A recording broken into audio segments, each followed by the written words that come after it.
ناظرین السلام علیکم. ناظرین ڈاکٹر دانش پروگرام سوالیے کے ساتھ حاضر ہے.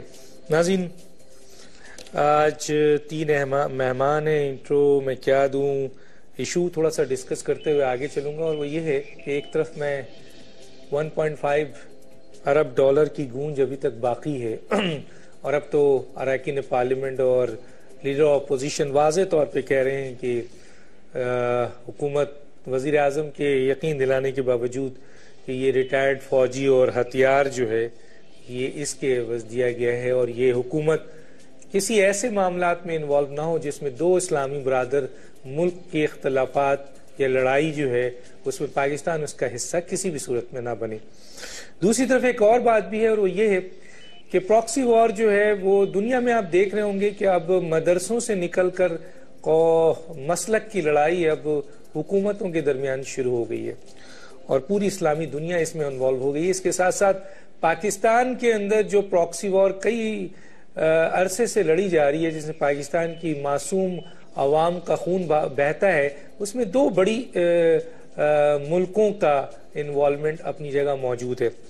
اس کے ساتھ ساتھ پاکستان کی ملینز آف ایکڑ زمینیں شکار کے نام پر کسی اور چیز کے نام پر جو ہے وہ دی جاتی ہے، اور اس طرح لگتا ہے کہ یہ زمینیں جب بانٹتے ہیں ہمارے لوگ کنگڈم اور شیکڈم کو، اور ان زمینوں کے اندر میں پہلے بھی کہہ چکا ہوں کیا ہو رہا ہے، اور پھر اس کو ایئر بیس بنا دیا جاتا ہے آپ سے پوچھے بغیر، پھر بہت کچھ اس میں ہوتا ہے. اور ایسا لگتا ہے کہ جس طریقے سے ایسٹ انڈیا کمپنی کا ایک سلسلہ ہوا تھا کہ زمینیں دیتے اور اس کے بعد پورا کا پورا انڈیا دے دیا تھا اپنے. ہاں ایک اور بات بھی ہے کہ یہ زمینیں جب آپ دیتے ہیں تو یہ کس قانون اور آئین کے تحت دیتے ہیں، اور دوسری بات یہ ہے کہ اس کے عوام اسلامی جمہوریہ پاکستان کے عوام کو ریاست کو کیا ملتا ہے، تحفے میں تو آپ کو بہت کچھ ملتا ہے. اور اس کے ساتھ ساتھ ایک اور بات کہ ایران گیس پائپ لائن ختم کیوں اور کیسے، کافی پیسہ اس میں مل رہا تھا. تیسری چوتھی بات یہ ہے کہ گوادر سے چین کے جانے کی بات سننے میں آ رہی ہے، اور 5ویں امپورٹنٹ بات یہ ہے کہ آئی پی پیز کے فنڈ کی بھی ایک بہت امپورٹنٹ خبریں ہیں کہ آڈیٹر جنرل نے آج تک اس کو آڈٹ نہیں کیا، لیکن بڑی نیوز اس کے حوالے سے آ رہی ہے. اس پر ہم بات کریں گے. ہمارے ساتھ جو گیسٹ ہیں آئیں ان کا تعارف کراتے ہیں. میرے ساتھ جناب رؤف کلاسرا صاحب، اینالسٹ کالمنسٹ اسلام آباد میں، آپ کا شکریہ صاحب. ہمایوں گوہر صاحب ہیں، سینئر اینالسٹ ہیں اور کالمنسٹ ہیں، آپ کا بہت شکریہ سر، آپ نے جوائن کیا. شمشاد احمد خان صاحب فورن سیکرٹری ہیں فارمر، آپ کا بھی بہت شکریہ سر، آپ نے ہمیں جوائن کیا. اس دفعہ میں نہیں آتا سر، ہمایوں گوہر صاحب آپ ہمیشہ شکایت کرتے ہیں تو میرے پاس آ جاتے ہو سب سے پہلے. اس دفعہ میں چلا جاتا ہوں رؤف کلاسرا صاحب کے پاس. رؤف کلاسرا صاحب کیا کہتے ہیں اس کے اوپر آپ؟ ڈاکٹر صاحب اگر مجھے اجازت دیتے، جو بات آپ نے اپنے انٹرو میں آخر پہ کی ہے اگر میں وہاں سے ٹیک اپ کروں، جی یہ کتنا بڑا میگا سکینڈل ہے، اور داد دینی چاہیے اس حکومت کو، اس بیوروکریسی کو. سب سے بڑھ کر پیپلز پارٹی اور پی ٹی آئی کے لوگ جو بیٹھے ہوئے، جو ایک نام نہاد اپوزیشن کا، جنہوں نے اب لبادہ اوڑا ہوا ہے کہ 500 بلین روپیز کا سکیم ہے یہ. ایڈیٹر جنرل پاکستان یہ خط لکھتا ہے، کچھ 15-20 دن پہلے خط لکھا گیا ہے، میں یہ سٹوری بریک کر چکا ہوں جس کی تصدیق کل پبلک اکاؤنٹس کمیٹی میں میری خبر کے بعد ایڈیٹر جنرل پاکستان نے خود بھی کی ہے. اس میں وہ یہ بتاتے ہیں، اور بڑا انتہائی خوفناک خط ہے، یہ کوئی عام بات نہیں ہے، کوئی 5-10 روپے کی بات نہیں ہو رہی، اور کوئی آپ اور میں الزام بھی نہیں لگا رہے. چلو جی ڈاکٹر دانے صاحب شو کر رہے ہیں، انہوں نے پاسنگ کامنٹ کر دیا. رؤف ہے، اس کی جو عادت یہ ہے جی یہ جھوٹے الزامات لگاتا رہتا ہے جی، اس کی کیا بات کا یقین کرنا. اب ہماری باتوں پہ نہ یقین کریں. ایڈیٹر جناب پاکستان جس کا سٹیٹس ہے سپریم کورٹ کے جج کا برابر کا ہے، کانسٹیٹیوشنل سٹیٹس ہے، جس کو ہٹانے کے لیے بھی آپ کو جوڈیشل سپریم کونسل کے ذریعے ریفرنس کے ذریعے ہٹا سکتے، اتنی بڑی پوسٹ ہے. وہ ایک خط لکھتا ہے وہاں پہ گورنر اسٹیٹ بینک کو کہ حضور انور ہمیں ذرا یہ سمجھایا جائے کہ آپ نے جو 500 ارب روپے کی ادائیگیاں کی ہیں آئی پی پیز کو، آپ نے کیسے کی ہیں، کس اتھارٹی کے تحت کی ہیں. اس کی 2-4 بڑی چیزیں سمجھنی بڑی ضروری ہیں ڈاکٹر صاحب. وہ یہ کہتے ہیں کہ جب بھی کبھی بھی آپ کسی کا حکومت کا کوئی بل ہو، آپ نے اگر آپ نے کلیئر کرنا ہے، جو کمپنی ہوتی ہے، اگر میرا بل ہے، آپ کا یا کسی کا بھی ہے، آپ وہ بل اس متعلقہ محکمے کو بھیجتے ہیں.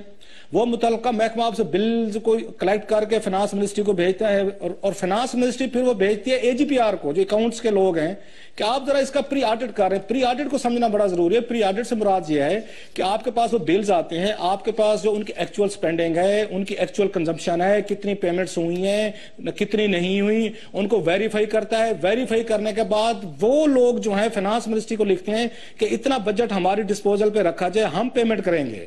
یہ ہے آپ کا پری آڈٹ کا طریقہ. اور جو کنسولیڈیٹڈ فنڈ ہے, یہ ذہن میں رکھنی چاہیے کہ جو پیمنٹس کی گئی ہیں 500 بلین روپیز کی کمپنیز کو اندھا دھند کی گئی ہیں, راتوں رات کی گئی ہیں, یہ کنسولیڈیٹڈ فنڈ بنایا گیا تھا جو آلریڈی ایگزسٹ کرتا ہے, بنایا تو نہیں کیا. اس میں OGDC سے انہوں نے کہا جی آپ بینک سے لون لیں, پیسے لیں, اپنے پیسے دیں, وہ ڈلوائے کنسولیڈیٹڈ فنڈ میں. ساتھ میں یونیورسل فنڈ میں یہاں پہ جو 62 بلین روپیز پڑا ہوا تھا وہ اٹھا کے انہوں نے کنسولیڈیٹڈ فنڈ میں ڈالا. ہمارے دوست ڈاکٹر وقار مسعود صاحب ان کاموں میں وہ بڑے ماہر ہیں اور بڑے تیز ہیں, ایسے گر ان کو بڑے آتے ہیں, وہ انہوں نے ڈالے وہاں پہ کنسولیڈیٹڈ فنڈ میں. اور بغیر آڈیٹر جنرل آف پاکستان جو اکاؤنٹنٹ جنرل کو کہے کہ پہلے آپ پری آڈٹ کر لیں, آڈٹ کرنے کے بعد ہی یہ پیمنٹ ہو سکتی تھی. دو چیزیں ہوتی ہیں, ایک پری آڈٹ ہوتا ہے کہ بلز کی ویریفیکیشن وہ ضروری ہوتی ہے, اور یہ جو چیک کاٹتے ہیں AGPR کرتا ہے. یہ اسٹیٹ بینک کا کام نہیں ہے. کنسولیڈیٹڈ فنڈ سے براہ راست پیمنٹ اسٹیٹ بینک نہیں کر سکتا, یہ آپ کا اکاؤنٹنٹ جنرل آف پاکستان کرتے ہیں, جن کے پاس اسٹیٹ بینک کی ان کے پاس باقاعدہ چیک بکس ہوتی ہیں. اب کیا ہوا, اس پورے پروسیس کو بائی پاس کیا گیا سر. اس کا کوئی پری آڈٹ نہیں کروایا گیا, کسی کو ویریفیکیشن نہیں کی گئی کہ کتنے آپ نے یونٹس لیے. 1 ارب کا یونٹ لیا آپ نے ان سے IPP سے, آپ نے 5 ارب کے یونٹس لیے, کتنے کنزیوم ہوئے, کتنے لائن لاسز ہوئے, ان میں سے کتنے کنزیومر نے پیسے دیے آپ کو, اس میں گیپ کتنا آ رہا ہے, کتنی حکومت پاکستان نے پیمنٹس کی IPPs کو جو بلز لیے گئے ہم سے, اور کتنی نہیں کی اور کیوں نہیں کی. یہ چیزیں جب تک ڈٹرمن نہ ہوتی, پری آڈٹ نہ ہوتا, آپ 500 روپے کی ادائیگی آپ نہیں کر سکتے تھے. اور وہ بھی اسٹیٹ بینک نہیں کر سکتا تھا, لیو الون کچھ کرے نہ کرے, وہ بھی الٹیمیٹلی آپ کے اکاؤنٹنٹ جنرل جو ہیں ان کے جو نمائندے بیٹھے انہوں نے کرنی تھی. اسحاق ڈار صاحب کو داد دیں, اور فیکٹس کو یا فگرز کو فجنگ کرنے کے لیے وہ بڑے مشہور ہیں, آپ کو یاد ہوگا انہوں نے آ کے 99 سے پہلے بھی انہوں نے فجنگ کی تھی اللہ کے فضل سے. شوق عزیز کے دور میں $60 ملین کا $54 ملین کا آپ کو جرمانہ بھی ہوا تھا. اب وہی کام دوبارہ دہرایا جا رہا ہے کہ تمام پروسیس کو بائی پاس کرو, آڈیٹر جنرل آف پاکستان کو ہوا نہ لگنے دو, اکاؤنٹنٹ جنرل آف پاکستان کو درمیان میں نہ لو, بلز کی ویریفیکیشن نہ کرو, اسٹیٹ بینک کے گورنر کو فون کرو کہ حضور یہ آ رہا ہے 500 روپے کے چیکس ہیں, آپ نے ایشو کرنے ہیں, کوئی سوال نہیں پوچھنے, اور کسی سے کوئی سوال نہیں پوچھا گیا. جب آڈیٹر جنرل آف پاکستان کا لیٹر کیا ہے اس کے بعد کیا کاروائی ہوئی ہے, اس کے خلاف یہاں پہ انہوں نے پبلک اکاؤنٹس کمیٹی میں ایک ذیلی کمیٹی بنا دی. ذرا وہ ایک بڑا فنی قسم کا کام ہوا ہے. اس میں کہا گیا کہ آڈیٹر جنرل آف پاکستان صاحب آپ نے 2.5 سال پہلے اپنی تنخواہ بڑھائی تھی, ذرا اس کا حساب دیں, آپ تو بڑے کرپٹ ہیں. انہوں نے کہا حضور میں نے کیسے اپنی تنخواہ بڑھائی ہے. وہ کہتے ہیں آپ کی تنخواہ ہونی چاہیے 3,10,000, آپ لے رہے ہیں 3,70,000, تو 60,000 روپے آپ نے غلط آپ نے اپنی تنخواہ بڑھائی ہے.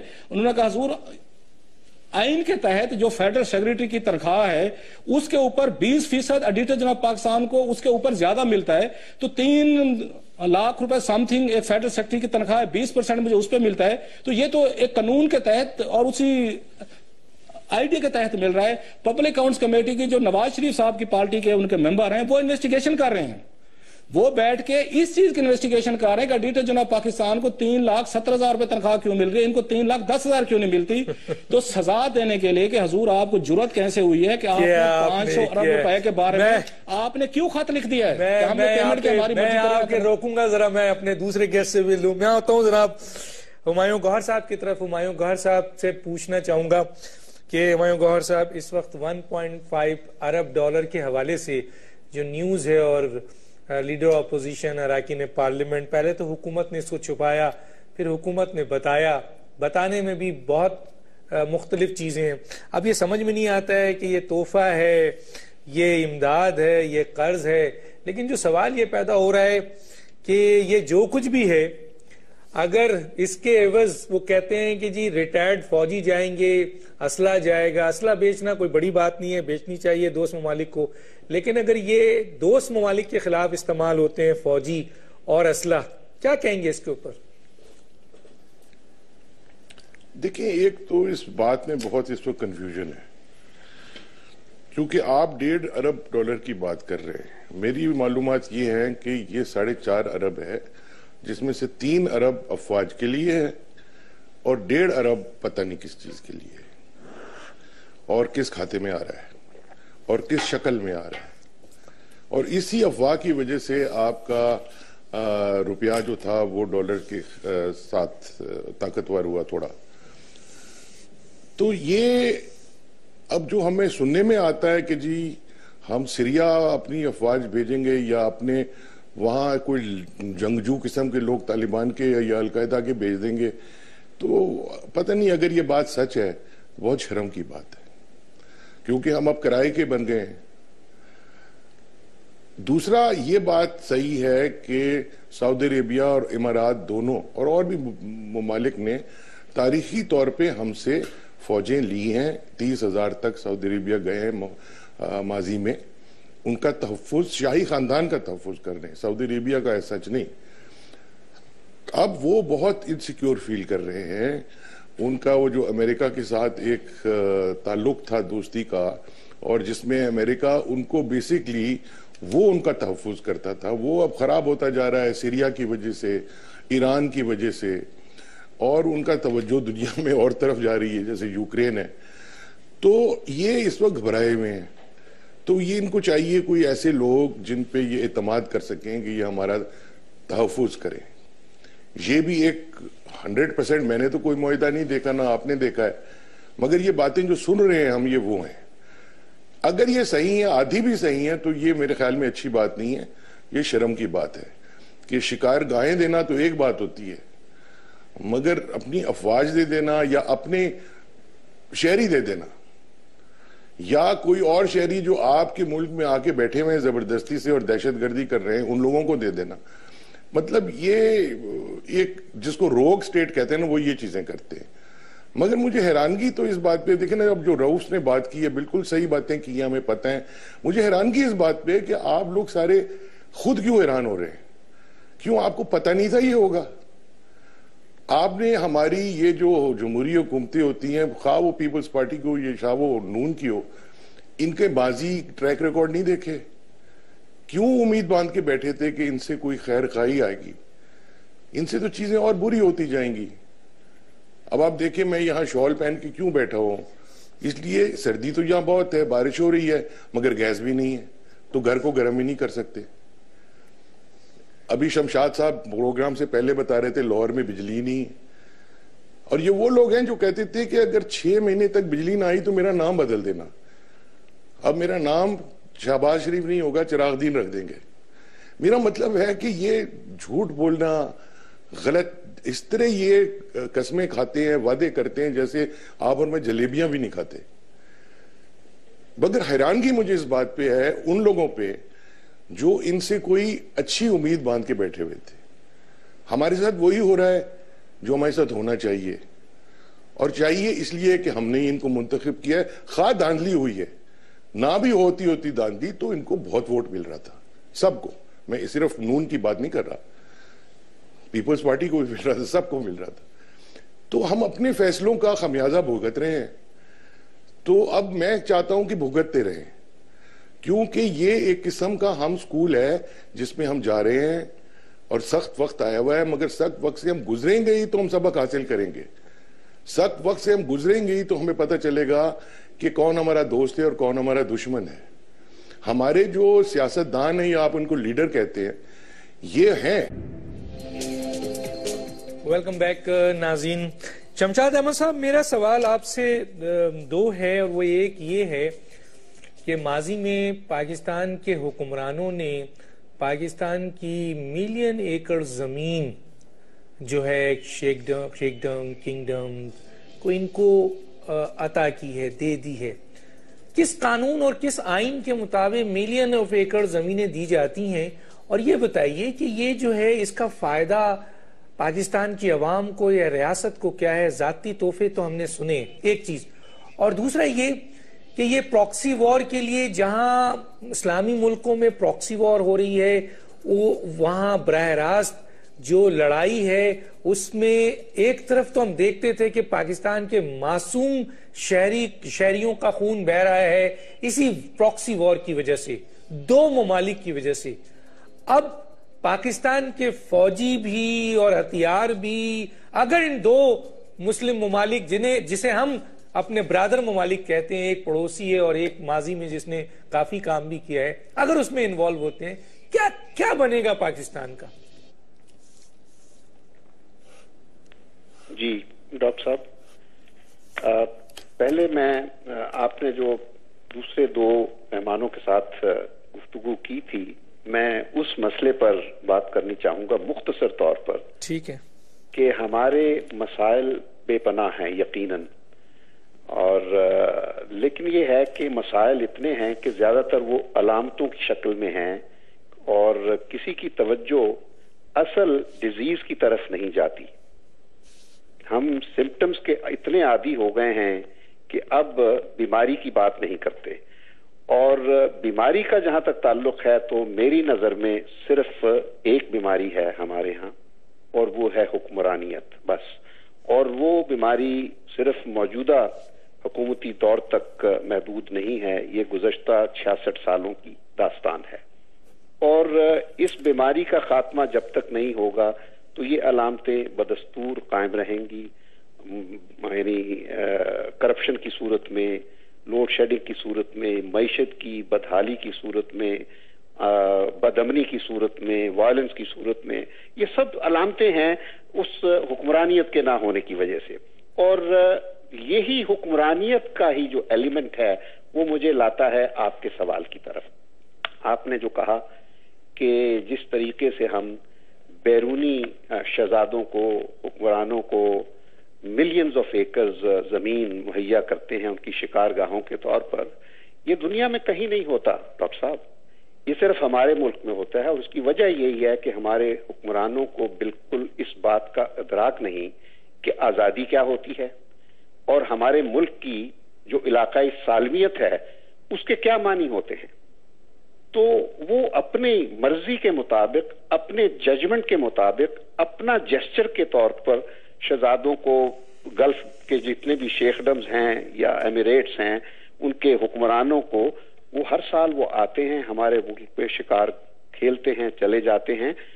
چلیں اگر یہ جسچر ہے جس طرح آپ نے خود کہا کہ اس کے بدلے میں ہمیں کبھی کچھ نہیں ملا، اور ملا تو یہ ہے کہ ہم ابھی حالیہ مہینوں میں میرے خیال ہے 30-40 ہزار پاکستانی سعودی عرب سے نکالے گئے ہیں کہ وہ غیر قانونی تھے وہاں پر. تو وہاں سے تو کبھی کوئی جسچر نہیں ہماری طرف بڑھایا گیا. لیکن ہم لوگ جسچر کس وجہ سے کرتے ہیں؟ صرف اور صرف ذاتی تعلقات کی بنیاد پر. میں آپ کو یہ کہنا چاہتا ہوں ڈاکٹر صاحب کہ مجھے 40 سال سفارتکاری سے میں منسلک رہا ہوں، اور میں خود چشمدید گواہ رہا ہوں کہ بڑے بڑے فیصلے وہ بڑے ملکوں کے ساتھ تعلقات کے حوالے سے وہ قومی مفادات کی وجہ سے نہیں بلکہ ذاتی مفادات، اپنے ذاتی اقتدار سے منسلک ذاتی مفادات کی وجہ سے کیے جاتے رہے ہیں. اب آپ یہ دیکھ لیجئے کہ ضیاء الحق نے جو کچھ کیا وہ اس نے اپنے ذاتی غرض کی خاطر فیصلے کیے، لیکن ہمیں ایک ایسی جنگ میں دھونس دیا گیا جس کے نتائج سے آج تک ہم نہیں نکل سکے. یہ افغانستان کی جو پہلی جنگ کی میں بات کر رہا ہوں. اس کے بعد جنرل مشرف نے اپنی لیجیٹیمیسی کی خاطر پاکستان کو 9/11 کے بعد کی جنگ میں ایسا انوالو کیا کہ ہم اب تک اس میں سے نہیں نکل پا رہے. اور اب یہ جو صورتحال موجودہ سامنے آ رہی ہے، میں خدا سے صرف دعا کر سکتا ہوں کہ اب یہ قوم اس بات کی متحمل نہیں ہو سکتی کہ وہ ایک اور کیٹیکلزم گوارا کرے کہ ہم دوسروں کے جھگڑوں کا پھر حصہ بن کر پراکسی وارز کو اپنی سرزمین پر اس حد تک لے آئیں کہ ہم شیعہ سنی فساد میں انوالو ہو جائیں، اور یا سعودیوں کی جنگیں جو ہونے والی ہیں دوسرے ملکوں کے ساتھ اس میں انوالو ہوں. یہ ان امیجنیبل ہوگا، اور میں نہیں سمجھتا کہ ہمارے ہاں موجودہ حکومت میں کم از کم میں سمجھتا ہوں کہ ہمارے لوگوں کی ذمہ داری کا یہ اب چیلنج ہے سب سے بڑا. اور مجھے یقین ہے کہ حکومت میں ایسے لوگ ہیں جو اس بات کو روکیں گے کہ ہم کسی اور جھگڑے کا حصہ نہ بنے.